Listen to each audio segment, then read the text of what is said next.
Good morning. So much technology. Normally, I kind of like to start a talk like this by saying something funny, but I haven't actually got anything funny to say. So I won't. But I did have a strange experience this morning. I got up at about 6 o'clock. I'm still kind of semi on UK time. And I switched on my computer. And my daughter Skyped, my two youngest daughters, who's 11 and 8, Skyped me. I thought, oh, that's nice. And so we were talking away. And then I suddenly realised that they actually weren't talking to me at all. They were looking at themselves on the screen. You know, you get that little picture at the bottom. They're only interested in looking at themselves, and they were making faces. And I'm talking away there, and this is looking after themselves. And apart from being deeply hurt and wounded, it struck me that that's actually quite a good paradigm or model or example of the thing I want to talk to you about this morning. Because part of what I want to suggest to you is that a lot of the time when we look at people with cognitive disabilities such as dementia, we tend to be looking at ourselves and looking for ourselves rather than looking at the person and what they're doing, how they're functioning, what's going on within their lives. So my daughters gave me a good example of the kind of things that I want us to think about today. One of the things that strikes me about the field of disability theology is that there's not a lot of space, as I said the other day, for mental health problems, but there's also not a lot of space for cognitive disabilities. Now, let me clarify what I mean by that. A lot of the rhetoric around disability studies in particular, and those aspects of disability theology that have been impacted by disability studies, has to do with politics, has to do with citizenship, has to do with striving towards a goal of equality within which you have a sense of you're an individual, you have autonomy, you have a political voice, and you participate effectively in community. All of these things are good. But what about these people that can never do that? Or these people who are losing that? What kind of a theology can we have that incorporates people who will never participate in the political process, who will never have, again, their individualism, who will never seek after autonomy? And so although I'm focusing today on dementia, the implications, I think, are broader and wider and open up an important conversation within disability theology. A few months ago, I was asked to do an interview for a radio program on BBC Radio 4. You probably don't get BBC here, but you should do, because it's you should have everything British here. No, you've been there and done that already, haven't you? The topic of the program was theology in Alzheimer's, or theology in dementia. And it was me in Aberdeen, a Hindu psychologist in somewhere down in England, and a Muslim psychologist in London. And we were asked to engage in this conversation about how our different traditions understand dementia. And before we began the interview, the interviewer said, now, at the end of the interview, I'm going to ask you a question, each one of you the same question, and I'd like you to prepare the answer. And he said, the question is, if you ever get dementia, how would you like to be treated? And it's really, really distracting when somebody asks that at the beginning, because you're trying to concentrate on all these kind of complicated questions that are coming out of that kind of strange interreligious dialogue, and at the same time, back in your mind, trying to think, how am I going to look really clever at the end with answering this question? But it came to my turn, and this is what I said. I said, I hope that I will be loved and cared for just for who I am, even if who I am is difficult for me and for others. I thought to myself, that's quite interesting, but it raised for me the question, okay, I want to be loved and cared for who I am, but who am I? It's very difficult to know who you are. We tend to assume that because we have a kind of individualized culture that we are just who we are, we know who we are, but what does it mean to be the person that you are? What makes you you? And importantly for what we're thinking about, what stops you from being you in the midst of that? So to be loved for who you are is actually a very complicated question.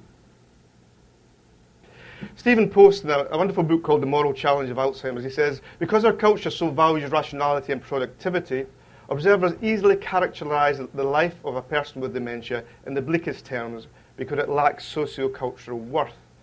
The experience of the person with irreversible and progressive dementia is clearly tragic, but it needs not be interpreted half empty rather than half full. Now, what did he mean by that? Well, he means underneath that we live, as he describes it, in a hypercognitive society. A society where intellect and rationale are the primary social goods. You know, they're the things that mark us out as different and the things that we assume to be more important than anything else in our culture. And you can see by the way that we interact with one another when we begin to discuss our forms of employment, our forms of relationship, it always comes down to something intellectual and rational. In essence, Western culture tends to assume that the essence of being a human being is to be rational. So when you begin to lose your rationality, lose your cognitive functions, although at one level it's a biological condition, at another level, socio-culturally, it's profoundly devastating. And that's so with dementia, but it's also so with many forms of mental health problems. When you get that sense of irrationality, you get a response very different from if you find yourself having influenza or anything else. So there's something very important about the way in which our culture is for the way in which people experience dementia. In other words, the shape of dementia, in the same way as I talked about the shape of depression the other day, is very much shaped by the culture in which you experience it. Now, everybody, I imagine, will have seen this optical illusion. So tell me what you see. All I ever see is my mother, but that's because I'm in need of therapy. And you're not going to do it for me because it's too hard. What do you see? You see who sees? Put your hand up if you see the old woman. All right. Put your hand up if you see both. Okay. Most people after they've seen it will understand it. For those of you who maybe don't want to, the young woman's here. This is her eye. This is her nose. This is her hair and a plume in her hat. The old woman is here. This is her eye. This is her nose. This is a shawl. Now, many people won't and can't see that until it's pointed out to them. But once you point it out to them, they see it absolutely clearly. And psychologists say, and I don't know whether it's true or not, that if you've got a propensity towards older women, you'll see an older woman. And if you've got a propensity towards younger women, you'll see a younger woman. And if you're a real man like me, you see both straight away. Right?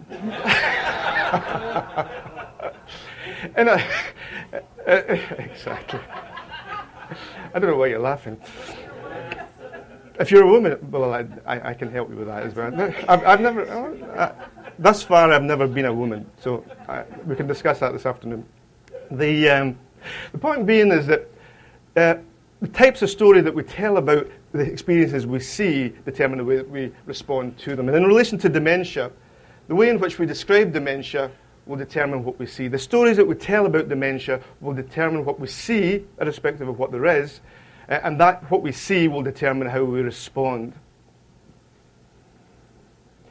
A wonderful book, which some of you may have come across, by Oliver Sacks, called The Man Who Mistook His Wife for a Hat. Now, Oliver Sacks is a neurologist who uses his neurological experience to begin to explore some unusual neurological conditions, and his books are great. He's just a very good writer and very interesting. But he talks about one gentleman called Jimmy, and he describes him as the ancient mariner because he's a former sailor who has Korsakoff disease, which is a form of dementia caused by excessive drinking.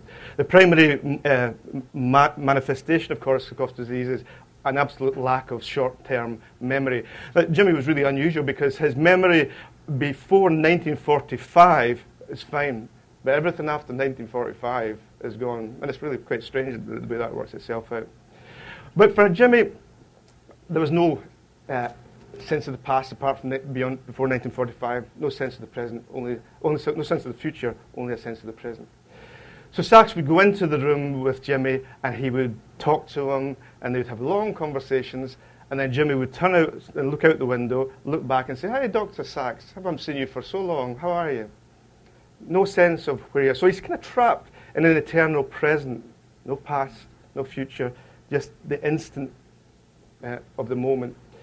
And Sachs described him as de-souled. He reckoned there was something fundamentally missing from this man, And he described that. And Sachs is a secular Jew, so he's not interested in the theology or spirituality, but he used that expression. Somehow this form of dementia had desouled the individual. But then Sachs was talking to one of the nurses who worked intimately with Jimmy. And the nurse said to her, "Watch Jimmy in worship." And she did, and he did. And when he got into that context of worship, when he participated in the sacraments, when he began to pray, when he began to engage with the liturgy, there was no Korsakoffs. There was no dementia. There was simply Jimmy in the context of worshipping his God in the presence of that moment. And Sachs' perspective was transformed, and he suddenly realized that there's much more to human beings than simply memory. So I want you to hold on to that story because it's important, because we're going to come back to some aspects of it as we move on.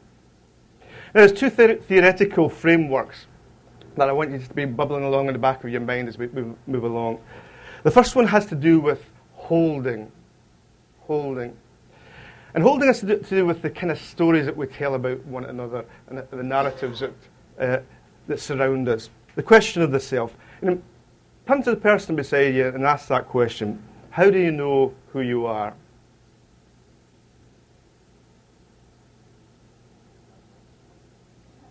My wife tells me to. I agree.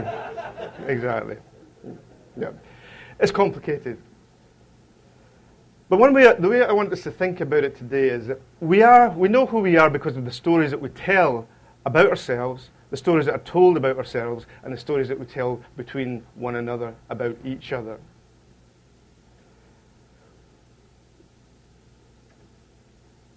Now, the nature of narratives is that they are timeless in some senses. If you listen to the way that people tell stories, they tell stories that move backwards, back into your history, and back into your youth, developing who you are, what you are in relation to who you are now. They tell stories into the future, what you hope for, what you expect, what you hope that you will do with your life. So stories and narratives are moving backwards and forwards in time all the time. And it's in the midst of that matrix of moving stories that we make sense of who we are. Which means that we're not the same person at each period in history. We're constantly shifting, constantly changing as the stories that we tell about ourselves and are told about us shift and change. Now, the idea of holding one another well has to do with telling the right stories about who we are. Because for the most part, for most of our lives, for most people, you're able to tell your own story pretty well. Now, if somebody tells a story about you that's not true, you'll defend yourself, you'll argue back and forward, and somewhere in that narrative negotiation you'll work out some kind of compromise, but you'll be happy with that. The problem you have is what happens when you can no longer tell your story well. So who will tell your story for you then? And it seems to me that's the profoundly important question with dementia, but it's also a very important question in relation to people with profound cognitive disabilities in different ways. Who will tell your story well, and who will enable you to tell your story well? So holding is a concept that I want us to think about, so keep that in your mind. The second theoretical framework is to do with positioning. What you say is what I am. Positioning is a development of role theory. I'll read this to you. Standard notions of role are criticised as being overly static and disembodied. Roles describe typical social positions, wife, mother, banker, teacher, student, but fail to identify the particular experience of someone who has described such a role. In other words, the way that standard role theory works is that within society there are fixed roles that people have. I'm a husband, I'm a wife. Well, I'm not a wife. I am actually a husband. You may be a wife. You're a banker, you're a nurse, and so on and so forth. So there are standard roles within which we make sense of the positions of people in society. But what positioning theory suggests is that actually it tells you nothing at all about the individual to call them a husband or a politician or a banker. It's actually the experience of living that out and working through what that means that gives the role meaning. So for example, and roles are captured in language. So for example, if a woman comes to you and says, "Hi, I'm Elizabeth. This is my husband. He has Alzheimer's," right? She's positioning him in quite a particular way. That's not normally the way in which you describe your husband. And so all these traditional roles of husband are stripped away, and that role of dementia becomes the whole of what that individual is. And the thing about positioning theory is that it's captured in language. And what's your own language when you think about it? The way that you position people with disabilities in the language that you use is profoundly important. I mean, we've been very sensitive and careful this week, but most people are not sensitive and careful, and it's fascinating to listen to the way in which people position people with disabilities. And because positioning relates to recognition, i.e. the way in which we recognize people within society, and recognition relates to value, the way in which we value people. So holding, telling the right stories about people, and positioning people, listening to the language that we use, are these two things that I want to have you thinking about as we move through what I want to talk to you about today. The way in which we position a person with a relationship will determine how we respond to her. So the question then is, what stories do we tell about dementia? I want to suggest that there's a number of, if you like, meta-narratives, big stories that we tell about dementia, but which we rarely question. And even the most fundamental theories of around dementia, I think we need to ask questions about them. So we need to approach dementia with a hermeneutic of suspicion in the same way as Amos talked about yesterday. Now, is dementia a problem of neurological decline? Well, obviously, you may say that's the case. But to take on board the standard account dementia is simply a product of neurological decline is to misunderstand some fundamental things. Tom Kitwood, who's a fascinating psychologist, he's now dead sadly, British psychologist, has done some great work with dementia. I'm going to share some of that with you in a second. He says, our understanding of dementia has been constructed by a cluster of discourses of which the dominant one is grounded in medical science. Within this interpretative framework, the person is totally subsumed to their neurological condition, even to the point where linguistically they're frequently referred to as dead. Okay, so you can see the idea of positioning emerging from Kitwood there. And what he's saying is that because the medical discourse is so all-embracing, people begin to die even before they're dead. And people begin to assume that people are dead even though the person is right before them. So there's something about the way in which the medical discourse works itself out that is dangerous for people with dementia. So the problem with the standard account doesn't take seriously the social nature of dementia. Now, what do I mean by that? Well, let me draw on Kitwood again. And Kitwood's worth, if you want to follow through in Kitwood, he's done some fascinating work on personhood and dementia. And the way in which he works is like this. He says that the brain is plastic. Now, unlike other organs in your body, like your hair or your nails, which just grow because they grow, your brain always grows in response to your social conditions. And so every time you do something, say I'm concentrating on picking up this watch, in my brain, the surface of my brain, all the neurons and synapses are moving into the shape of that movement. And when you're a child, you learn to speak, not because it's a natural thing, you learn to speak as you interact with people who speak, and through that process, your brain is transformed into the shape of that speech, which is why you get, for example, these horrible cases where children have been locked up for the first 12 years of their lives, and they come out and they have absolutely no linguistic capacity at all. And the reason they have no linguistic capacity at all is because people have to speak to you before you can speak. And so the brain functions in that way. Now, Kitwood challenges us to think differently about dementia. He says, the general assumption within the standard account is that there's neurological decline, which then leads to the diagnosis of dementia. But if the brain is responsive in the way that we're suggesting, why is it that that movement from decline is simply biological? In other words, he developed the idea that it may be that, in fact, the place and the relational network within which a person experiences the dementia actually has neurological significance. So he talks about the idea of malignant social psychology. The malignant social psychology has to do with the naming of dementia. Because as soon as you name the dementia, it has a particular social meaning.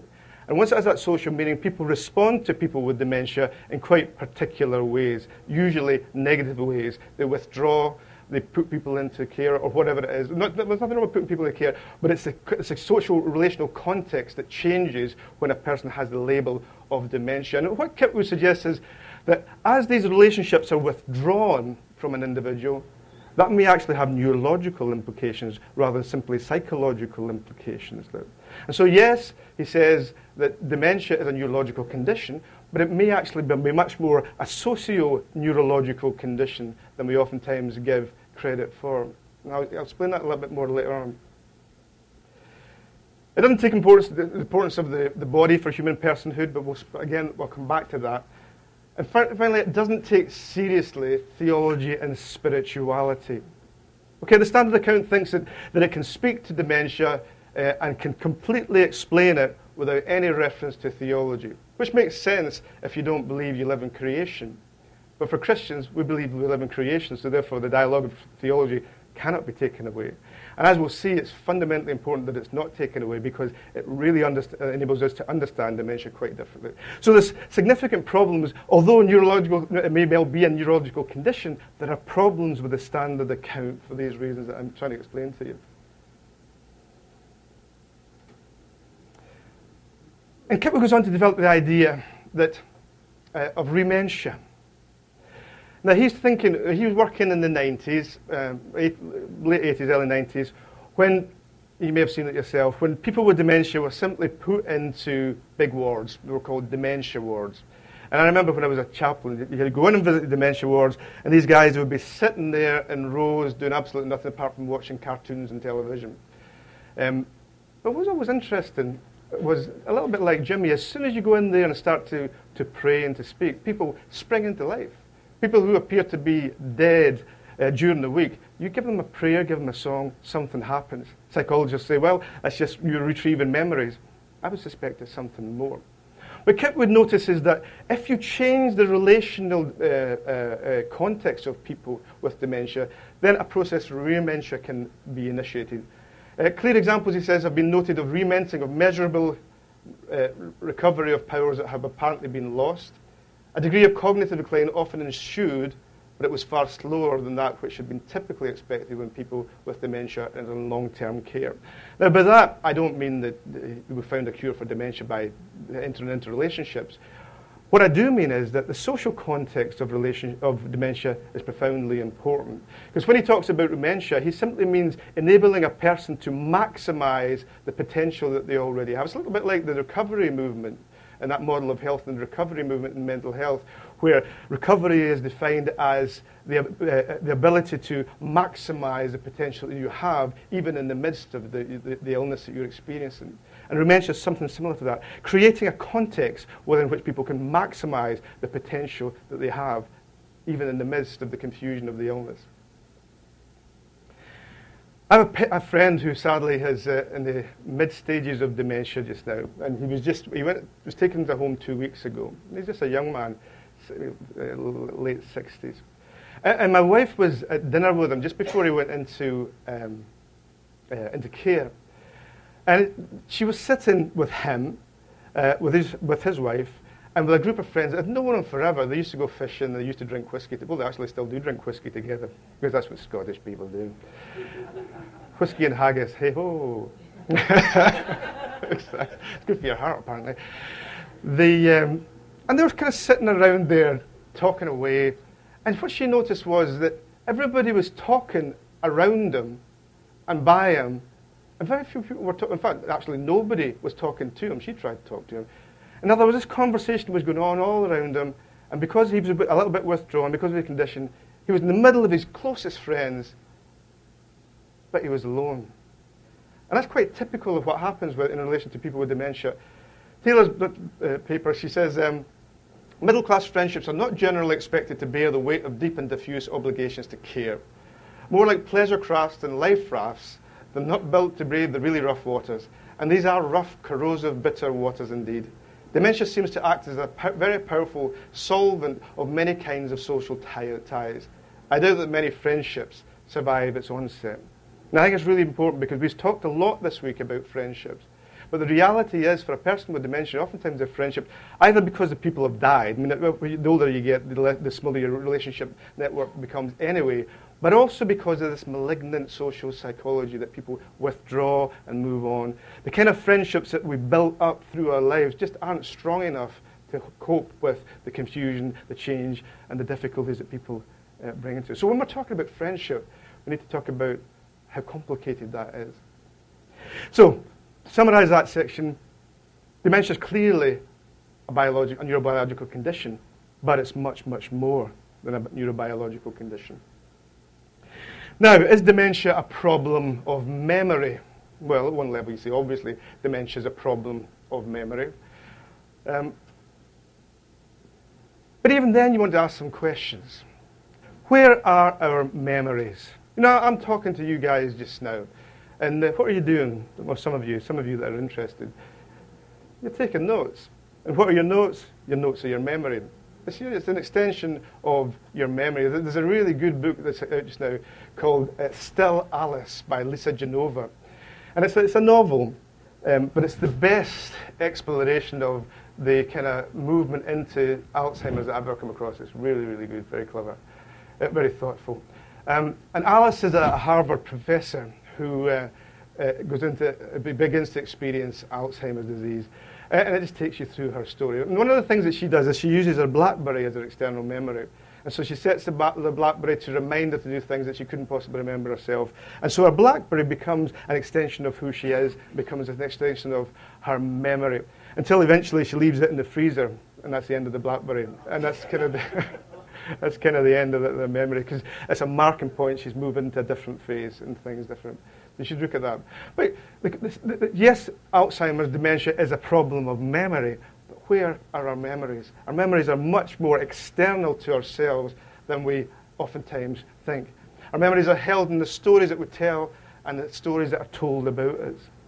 So yes, we have certain memories in our heads, and some of these memories in our heads are real and some of them are confused, whatever that may be for the best of us. But in reality, my memory lies with you.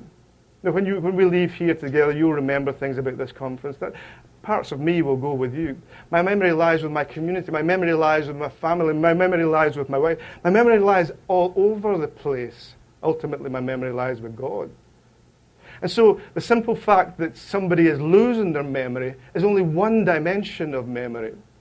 But within the standard account, it becomes everything. Yeah? But it's not. It's only one dimension of memory. And the question is, how can we remember well? My colleague, Margaret Hutchison, who's a nurse in Adelaide in Australia, told me this story about May, who was a woman who was in the early to mid stages of dementia.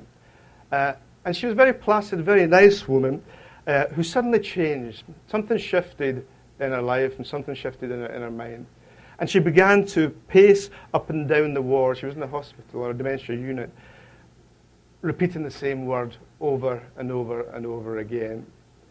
And the nursing team got together and said, well, what are we going to do about this? And some people said, well, you should restrain her. Some people felt you should medicate her. Some people felt that she was inappropriate for the ward now and she should go to a place where more severe people with more severe dementia are. But one nurse got alongside her and began to walk up and down the corridor with her. And she began to listen to what was being said. And what this was being said was, the woman was saying, God, God, God, God, God.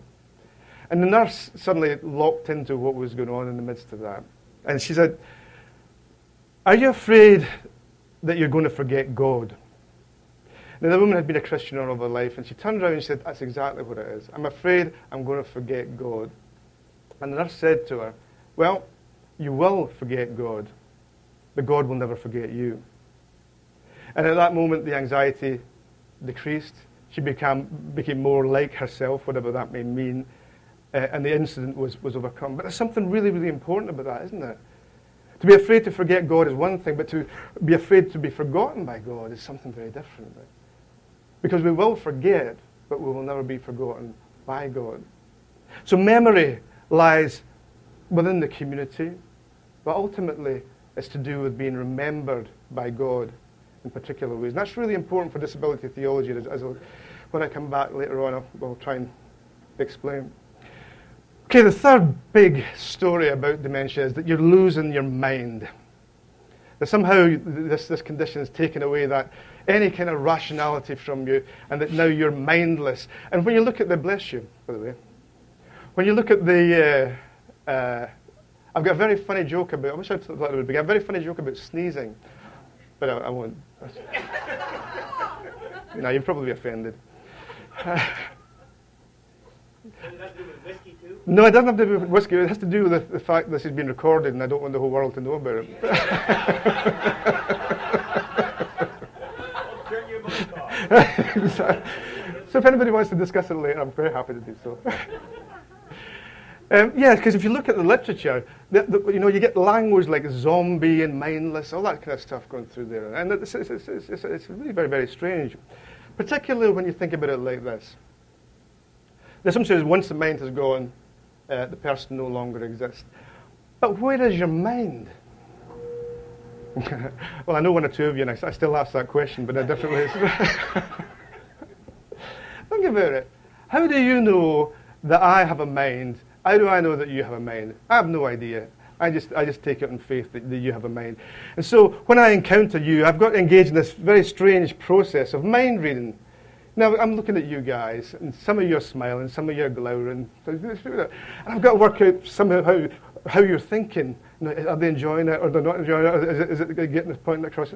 Constantly, you're engaged in the process of mind reading. And this is the same with any encounter. When you're trying to work out what's going on, you're trying to read the person's mind. But what is the mind?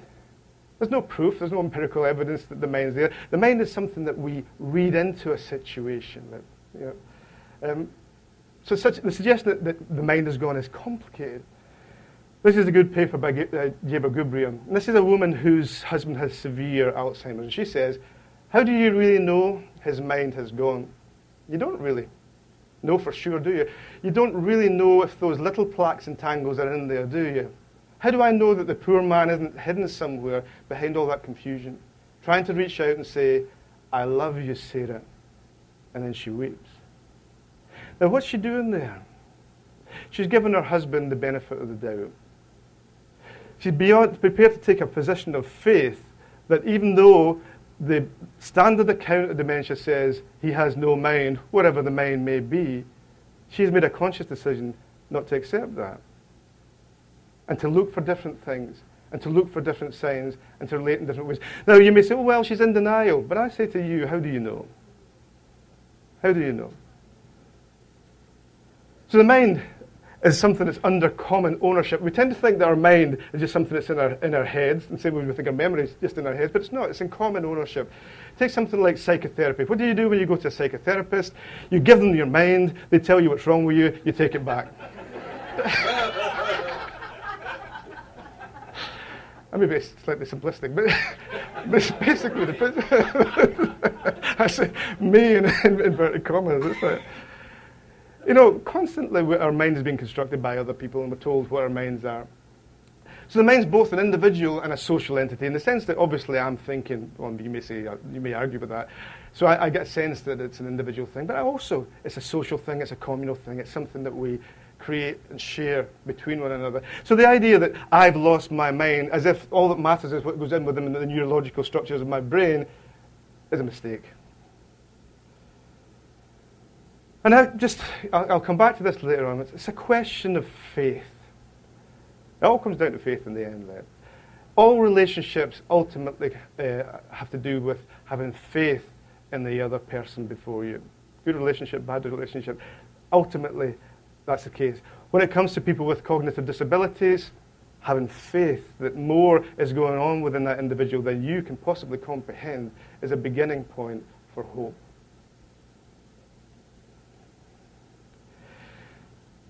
This takes us now moving into spirituality and theology, because there's some really important spiritual and theological aspects that I want to draw out with you.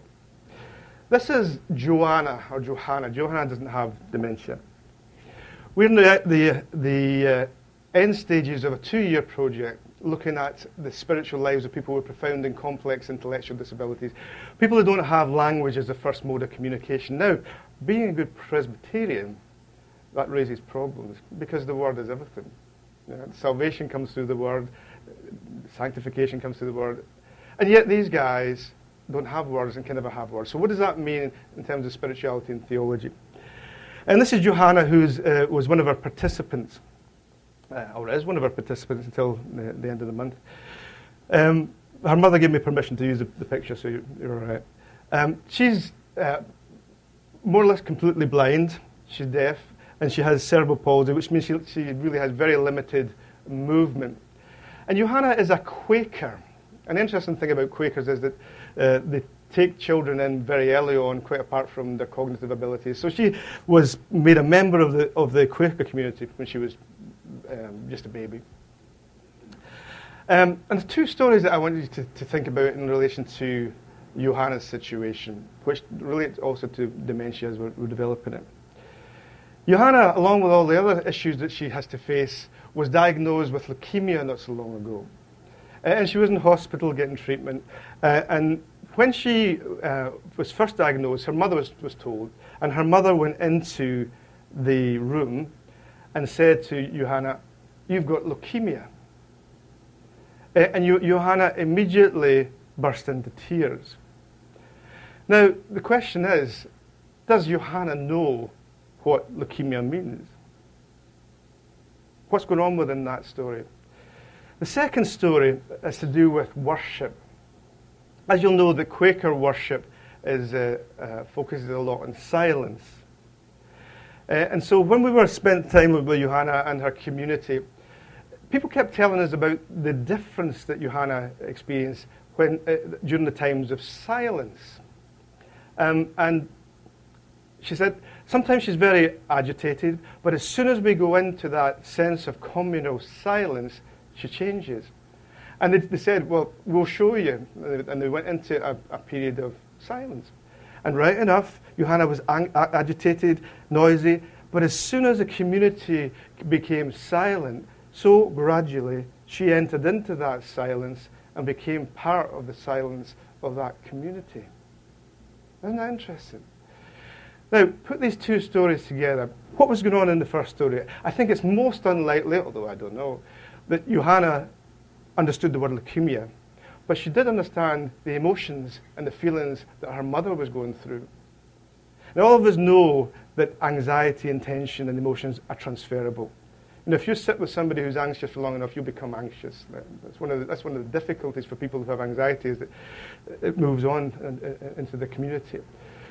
In the context of worship, I would be very surprised if she was meditating in a cognitive sense that many people who are intellectually more able would engage in. But what she was able to do was sense, experience, be with the feelings, emotions, and atmosphere of the worship. And that touched her. And in the midst of this, and I'm sorry, Amos, I could imagine the Holy Spirit to be there. Let me have an amen.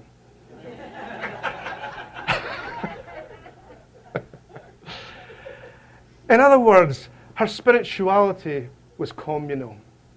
She was dependent on people around her for her spiritual experience, for her position in community. And I suspect that that's the case for all of us. It maybe doesn't look like that. I mean, maybe we don't think that way. But I think what we see in Johanna is just exactly what we should see in ourselves. That even in the context of worship, perhaps even in the context of salvation, we require our brothers and sisters, and we require these relationships that pull us together. So hold on to that, because I think that throws a lot of important light on dementia. If these big meta-narratives are somehow flawed,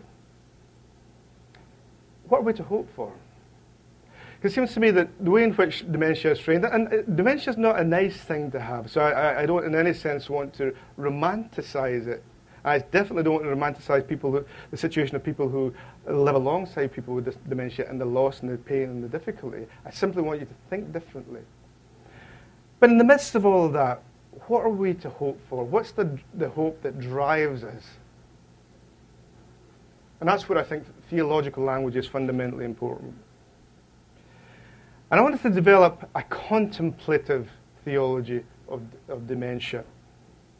A lot of the theology and the theology of disability has to do with the politics of disability, as I said. I want to draw us back to the kind of mystical traditions, not in a romantic way, but just in a way that reminds us of some profoundly important things about God that I think sometimes we forget, and the experience of dementia helps us to remember. I was listening recently to a New Testament scholar, an Old Testament scholar at Fuller Seminary, John Goldingay. He's got a series of really interesting lectures on Old Testament hermeneutics on iTunes. If you're an iTunes university person, that's the place to go. If you want to have a life, go somewhere else. But it was kind of the beginning of his lecture. And his wife, sadly, had very severe multiple sclerosis. And she was confined to a wheelchair at that time, and sadly she's dead now. And he said something like, he was talking to his students, he's saying, next Tuesday, we're going to have, my wife and I are going to have you across to our house for pancakes, because apparently Americans like pancakes. But it was us with bacon and eggs and things that clog up your arteries. It's great. Black pudding. Have you had black pudding? Man, you haven't lived. I'm on a mission. And he said, next Tuesday, I want you guys to, all you guys to come across to our house for pancakes. And my wife will be there, and she'll be in a chair, and she probably won't notice that you're there. But I want you to go and speak to her anyway, because in that moment, she'll appreciate it. And suddenly, I realized something really, really important. And that's the significance of the present moment. You know, and it's something to do with the way in which we frame time. You know, time within our capitalist society tends to be a commodity. You waste time, you spend time, you use time. Time is like going and buying a packet of cornflakes or something from the corner shop. But Christians live within a different mode of time, God's time, creation time. We live in creation, which suggests that actually time has purpose and meaning and movement, and that every movement within that historical movement of God has significance. And even the eternal, even that fleeting moment when you're before a person with dementia has profound importance. And Goldingay obviously had noticed that. The sacrament of the present moment. That the present moment becomes a sacrament, a place where you meet God, a place where you meet the person. It may be gone, it may be gone in an instant, but it's important. And that takes us right back to the contemplative tradition, that idea of being in the presence of God in everything. Brother Lawrence's book, The Practice of the Presence of God, is really interesting. He was a monk, and he talked about that he saw God in everything that he did. When he went baking, when he went walking, when he scratched his head, God was in absolutely everything. And through that, the process of sanctification just worked out in himself in a fantastic way. God is everything, God is everywhere. Takes you right back to that contemplative tradition. Now, the interesting thing about the contemplatives is that they engaged in really strange spiritual exercises. They'd do things like, well, wear hair shirts, or they'd stand in pillars in deserts for hours, trying to get away from their intellect. Trying to get away from reason, trying to get away from their own thoughts and their own desires in order that they could somehow lock into the reality of the love of God. In other words, the dynamic's exact opposite of the way our culture is. The primary thing has to do with finding God and getting rid of absolutely everything. Learning to love God for God's sake. Not for anything God will do for you, not for anything that your own desires want, but simply learning to love God for God's sake. Why? Because that's precisely how God loves us. Not for anything we've done, not for anything we could do, but simply for the sake of it. And the important thing, the mystics remind us that the essence of good living is to move towards God, to move beyond self, and to move beyond our own desires. Because ultimately, the desire we should have is simply to be with God in the love of God. And I think when you think about that as a theological basis for the theology of disability, there's something really important in there. Because even we had a fascinating and important conversation yesterday about eschatological images and the whole question of whether we carry our bodies from this life into the next life. And these are important questions. They're important questions because they affect our practice today. But think about it in terms of the contemplative tradition, that even the desire we have to carry our own bodies is not the point. The only point is to be with God, to be with Jesus. You know? And so I think the contemplative tradition gives us a very different basis for understanding dementia, as it does for understanding absolutely everything that all of us do. Because the thing about the theology of dementia, when you break it down, it's actually a theology of everybody. It simply enables us to ask different questions and to see things differently. Now, one question that emerges from all of this stuff is, what about the soul? And I hope we can talk a little bit about this afternoon.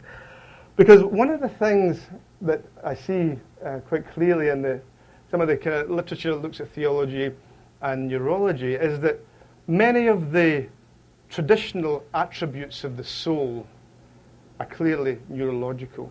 Okay, so one way in which we could frame a response, or a hopeful response to dementia would be to say, well, we have an eternal soul which God is nurturing and moving through, so despite the fact that there's neurological decline, this eternal soul will move on. Now, apart from the fact that the idea of an immortal soul is more of a Greek idea than a Christian idea, the reality is that a lot of the things that we consider to be soulish, our emotions, our feelings, our passions, our ability to relate to God, turn out in the end to be neurological.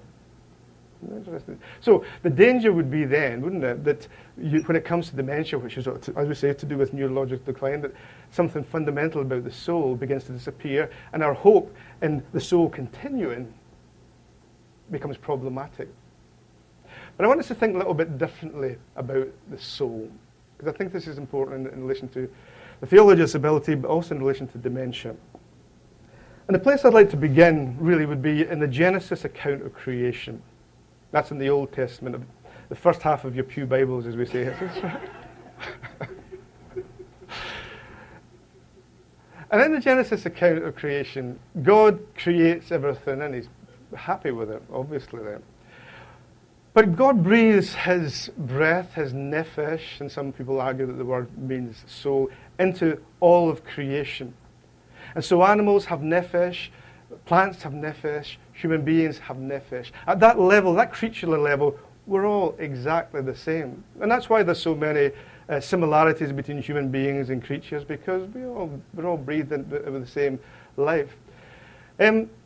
But then later on in the Genesis account, there's mention of this idea of the image of God.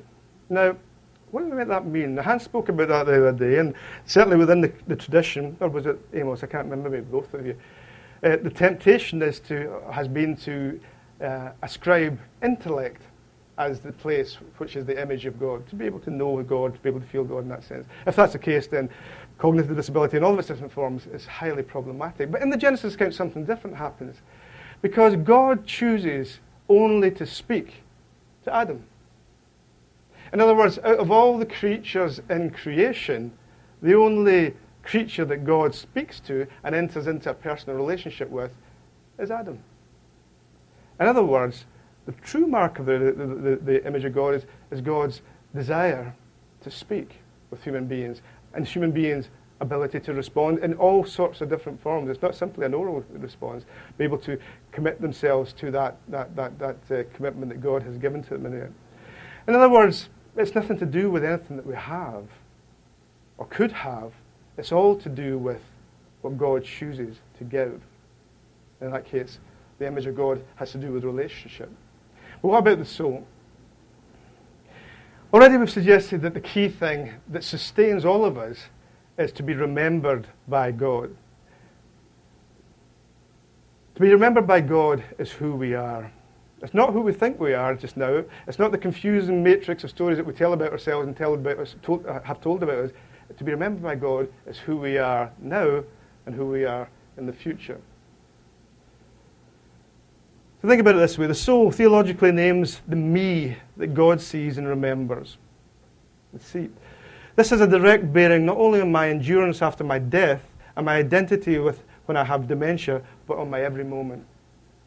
It's only God that knows and understands and remembers who we are, not just when we have dementia, but at all times.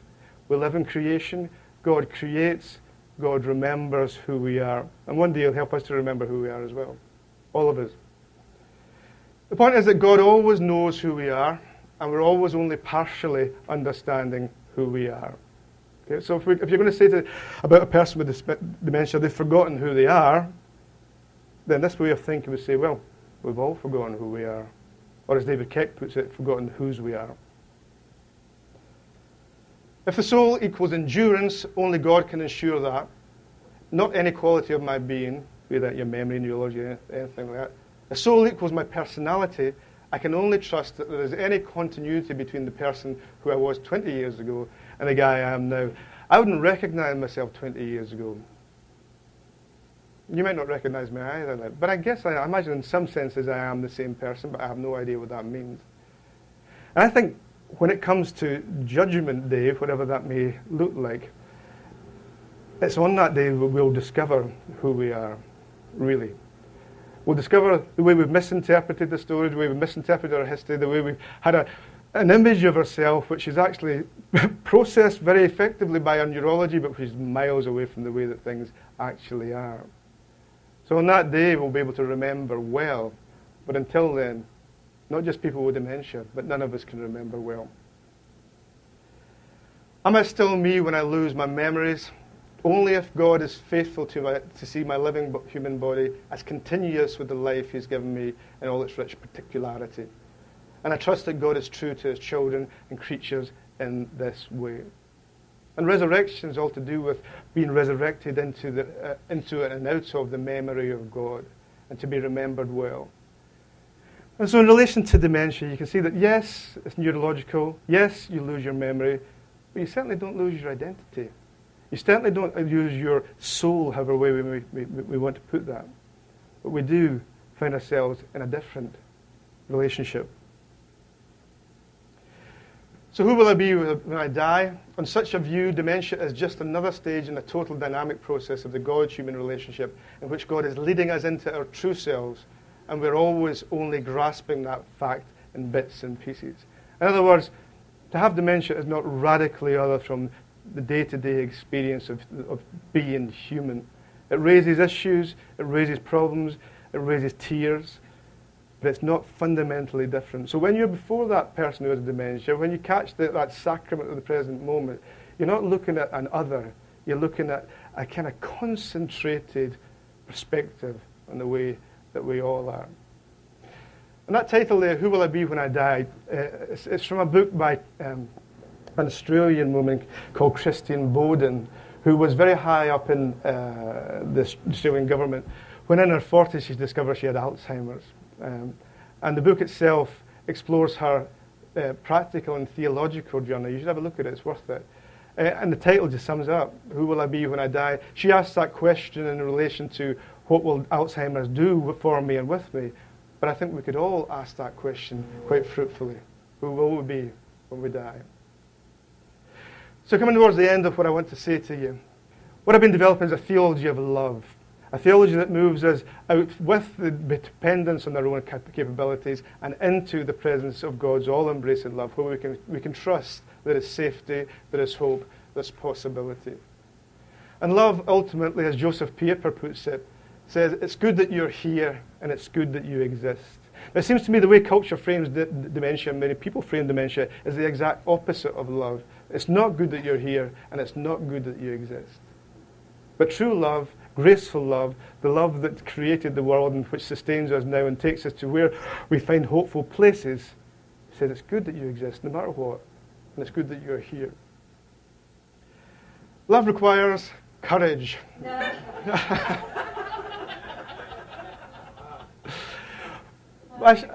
Somebody told me that apparently the real courage and strength comes from the dogs. Yeah, no, they're a bit not less courageous. But love requires courage. not fearlessness. I mean, I think it's a mistake if we think we have to be stoic about the way dementia is, or stoic about the feelings that we have towards people with dementia. Even, because it's a very difficult process to be with somebody in that situation. But courage is required. Fearlessness is not required. Hope and love require faith, and faith requires giving people the benefit of the doubt and living that way. And that's difficult sometimes, but it's really important. Don't allow these big narratives to suck you in and to shape the way that you see the world. Give people the benefit of the doubt to see what you can see. That takes us back to the beginning. I've only got one more thing after this I want to say to you, so you can relax. I said in that interview, I hope that I will be loved and cared for just for who I am, even if who I am is difficult for me and for others. And I think I still stick with that. I didn't think about it much when I said it, but I think I still stick with that. I need to be loved for who I am, and the only way I can be loved for who I am is by recognizing who I am before God. And when I recognize who I am before God, I expect the people of God to recognize me in precisely the same way. So the contemplative heart of dementia, faith, hope, but the greatest of these is love. And that's it. Thank you for listening.